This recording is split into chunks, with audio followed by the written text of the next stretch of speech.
খারাপ ছিল। তো এখানে আমাদের সাদা মাছির আর মাইটস স্প্রে করাইছি। আজকে আমাদের ফ্রেশারের স্প্রে করাবো। এর গাছের অবস্থা কিন্তু দুদিন আগে যা ছিল তার থেকে এখন একটু ঠিক হয়েছে, পুরোপুরি হয়নি, 5 থেকে 10%, কিন্তু এর দেখাচ্ছি। দেখেন এটাতে এখন আমাদের ফ্রেশার স্প্রে হবে, তার সঙ্গে আমি একটা অ্যান্টিবায়োটিক। দাদা কি নাম আপনার? মোজাম্মেল।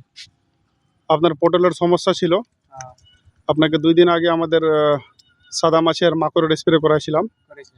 তো কিরকম রেজাল্ট পেয়েছেন ওটার? রেজাল্ট পেয়েছি, কাজ হয়েছে ভালো? হয়েছে। আচ্ছা, এখন আপনাকে আমাদের ফ্রেশার দেখি ওই প্যাকেটটা, এই লিপসার ফ্রেশার স্প্রে করাচ্ছি আর একটা অ্যান্টিবায়োটিক দিয়েছি এর সঙ্গে। এই পটেটোর গাছে, দাদার পটেটোর গাছের অবস্থা একটু খারাপই আছে। এখন স্প্রে করবে দাদা আঠা দিয়ে, দেখি কিরকম রেজাল্ট হয়।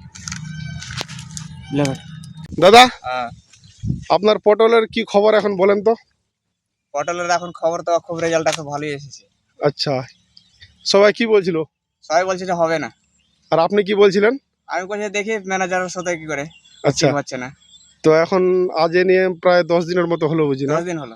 10 দিনে আপনার গাছের কি অবস্থা দেখেন? গাছের অবস্থা তো এখন তো লাইনে এসেছে। লাইনে এসেছে, এই জন্য মুখের মধ্যে হাসি আছে না? দেখেন দাদার গাছ পুরোপুরি শেষ হয়ে গেছিল, নতুন ডগা ছাড়তে শুরু করে দিয়েছে। দেখেন, দেখতে পাচ্ছেন,